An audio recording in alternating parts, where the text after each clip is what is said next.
Okay, so creating a standing seam metal roof panel for Butler is the MR-24 panel, and once you've created that panel, you want to load that into your project. And now it's going to show up in your profiles. And we're going to put this on our roof using that same sweep method. Okay, so we want to go look at our building as a isometric or a 3D view of it like this.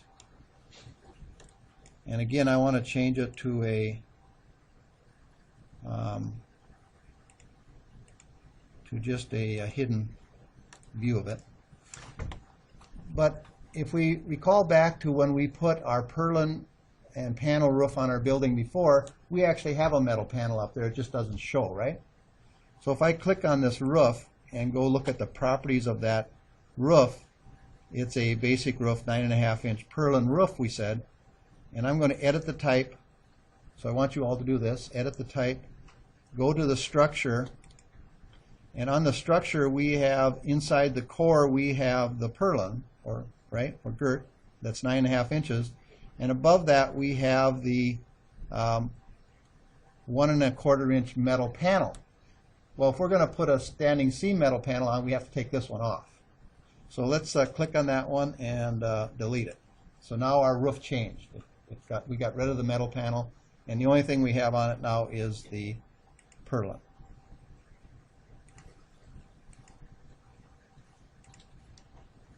So our roof changed a little bit, and now it's just the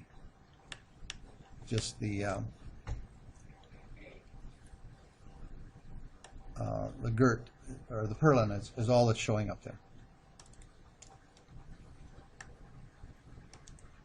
And I think for ease of determining this, I'm going to click on my gutters and gable trim.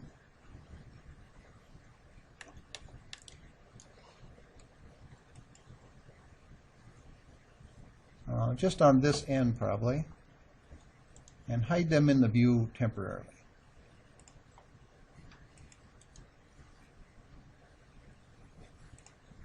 Okay, so I'm really just looking at the metal panel coming up to the purlin roof.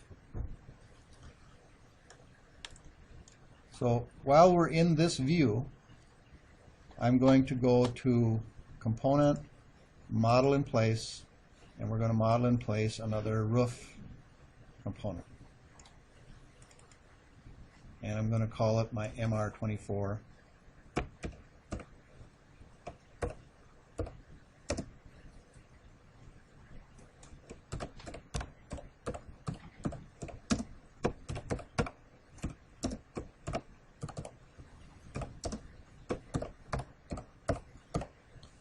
MR-24 standing seam roof panel.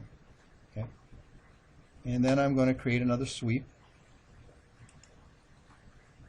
I have to set the work plane to the end of the building. And pick the plane.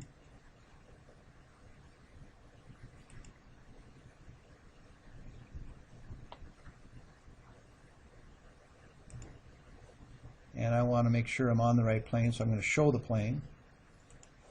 And I can see that it's on the plane. I can shut that off again. And now I'm going to go and sketch the path for the standing seam metal roof.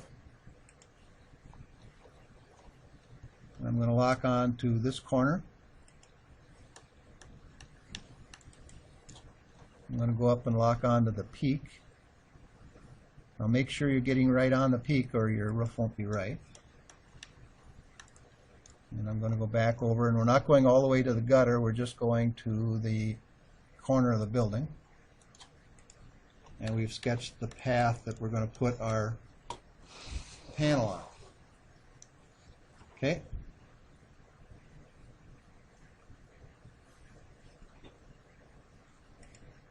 So I can finish the path, then I'm going to go and find my profile.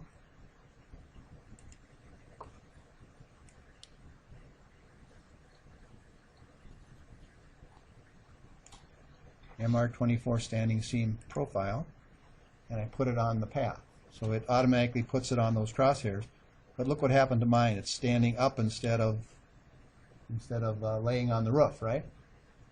When you put yours in, it might do that also. If it does, we can rotate it. And we can rotate it by clicking on this one and lay it on the roof. Okay? So you can rotate it if it comes in wrong. Okay, so now that it's laying on my roof, I should be able to finish that and put that one panel on my roof. And then I can finish that. Okay, now if I go look at my building with color, it again put that roof on as a green roof. And I can change the material of that by editing in place.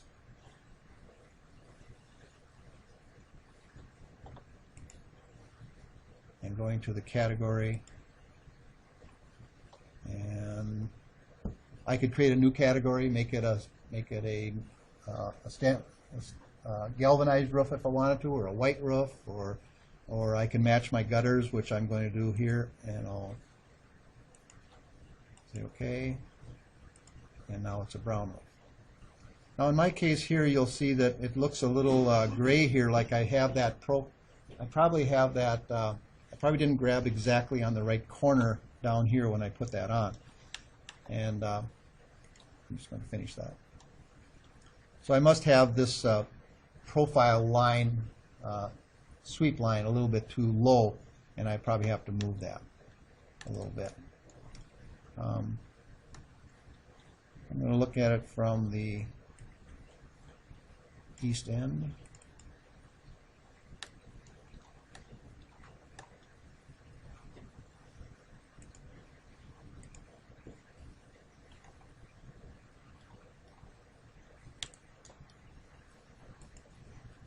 It looks like it's in the right spot, but I can probably work with that a little bit later. But so let's go back and look at it as the isometric again. Or let's look at it from the south elevation. Excuse me. If I look at it from the south elevation, there it is, my metal panel.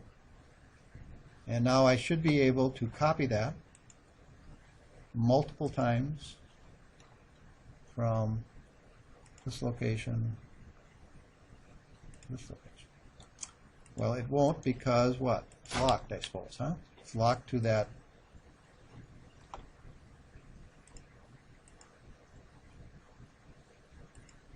It's locked onto this plane, right? The end of the building plane. So I'd have to edit in place, click on it, and unlock it. Okay, because it's locked to that end plane. Then I can finish that. And now I can go back to my south elevation. Click on the panel, copy it multiple times from here.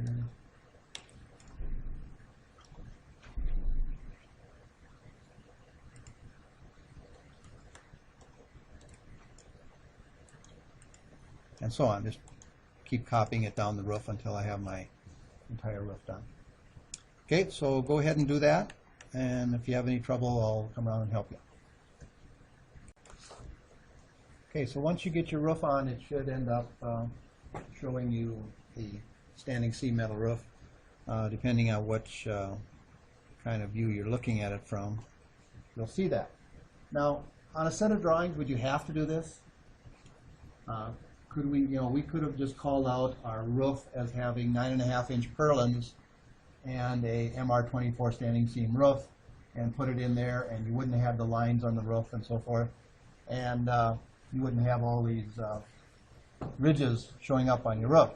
And that would be satisfactory for a lot of projects where you don't need to have maybe a rendering that would show it exactly as it is. What this does is when you create your rendering now, you will have the real look of this roof on it, right?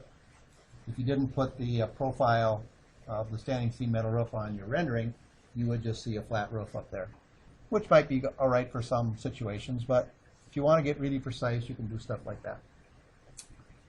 Okay. The other thing I want you to try do now, and I'm not going to demonstrate this, but on a metal building you're going to have corner trims, right?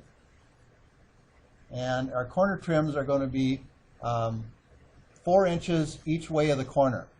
So you need to create a profile that you could either extrude up the corners or you could put on a path using a sweep. You could do it either way, but I'll let you do that. So the profile of the corner trim then will probably be 4 inches each way, and make that corner trim 1/8 inch thick or something. And see if you can get that to work on your building. Again, the corner trim could be the same color as the wall panels of your building to match the panels, or it could be the color of your roof and downspouts and so forth, right? Gutters. So it's up to you, whatever you want to do, but I want to see if you can do that one on your own. You can do it either way. You can use an extrusion, or you can use the path and put a sweep on it. Either way works. Okay?